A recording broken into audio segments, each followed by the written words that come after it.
Hi, I'm Carly with artificialplantsandtrees.com, and today I'm going to show you how to make this beautiful fall wreath. For our August wreath of the month, we're going to transition to fall a little bit.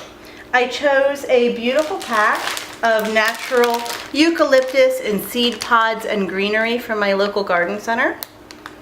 And normally these are used just to fill a vase. They smell really good too.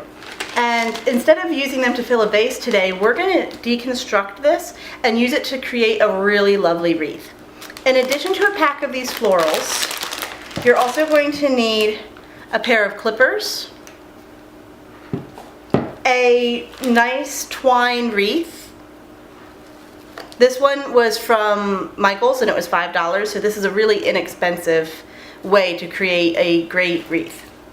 And the final thing you're going to need is a spool of nice wire-edged ribbon. I chose this beautiful kind of like crushed green, and it has a gold rim on it. Try to give you a close-up there. And we're going to use this to make our bow at the final part of our wreath. So I'll put that aside. We're going to start by opening this up and seeing what all it contains. All right. We have quite a few different components in here. We have some seed pods, which are going to be a great focal point for this wreath. We have 2 of those. I'm just going to put them aside real quick. We have some of these spirals.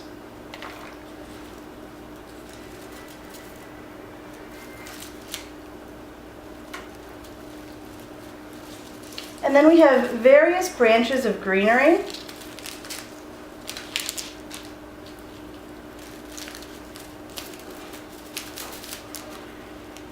I'm just showing you the many different components that come in this one kit. And this package ran me, it was priced at $20, but you can often find coupons for your local craft stores. And I happen to have a 40% off coupon, so it came out to a very affordable final price.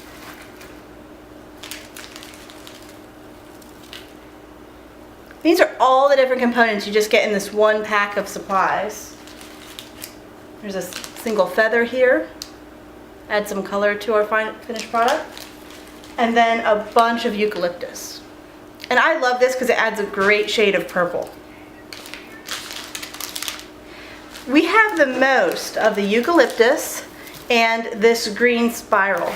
So we're going to start layering in those 2 first, creating our background because we have the most of it, and then we will save these final elements, the fewer, more decorative pieces, for the end to add our pop of color.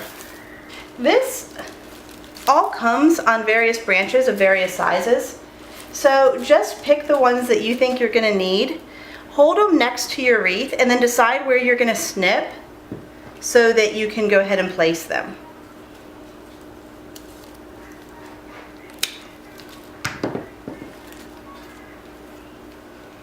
All right, and then just start inserting them right into your twig wreath. This time I'm going to kind of come up both sides and try to fill this in really nicely, which is going to take a few minutes, but let's start with our eucalyptus and then work our way into some other things.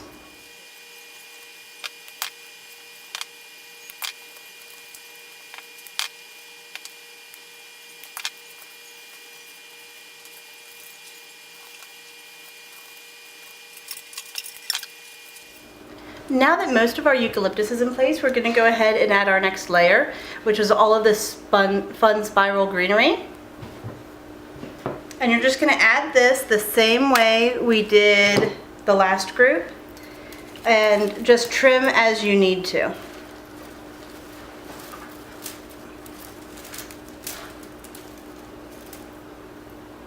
I like to group a couple of these together at a time as opposed to putting them in one by one, because they're a little wispy, so if you put them in one at a time, they kind of get lost in the heavier eucalyptus.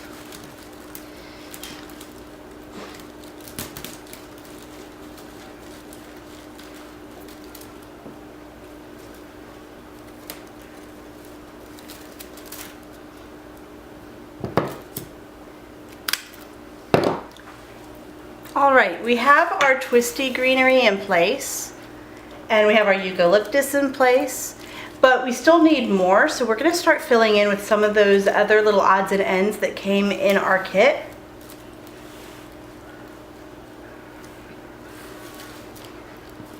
I'm gonna start with these. I absolutely love these. They're kind of a twisted branch, and it's all on one branch, but it splits off and it adds a lot of texture and a new color to our arrangement.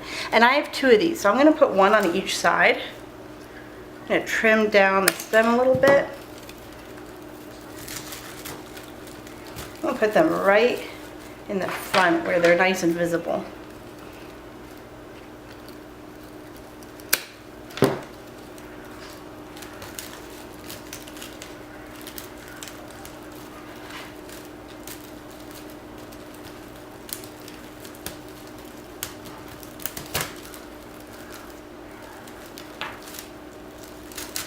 There we go.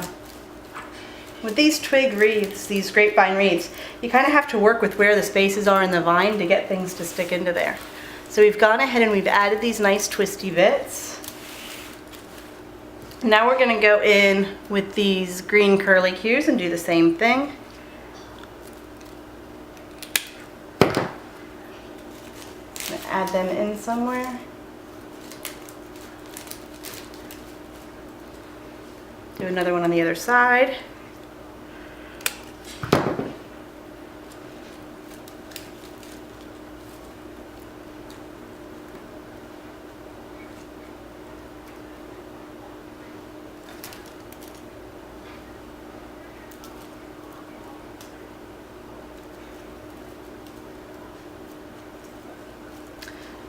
Kind of hold them where you want them to be and see where you like them before you trim.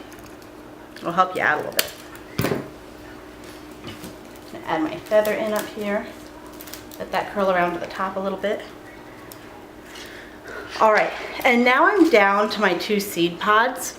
But before I put these in, I'm gonna go ahead and add my bow to the center bottom, and then I'm gonna put my seed pods on either side of that bow.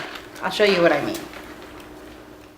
All right, I've gone ahead and I've added this beautiful green bow to the bottom of our wreath, the bottom center of our wreath. If you want step-by-step instructions on how to tie this bow and to fluff it up, feel free to visit our other YouTube videos. I have a couple different ones up about how to do these various bows that I use on my wreaths. And it really is so easy. Don't be intimidated by it. Just start with a good wire-edged ribbon.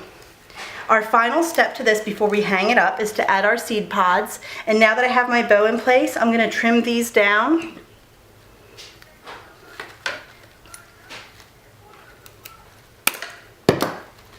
And add them right in on either side of our bow as my finishing touch.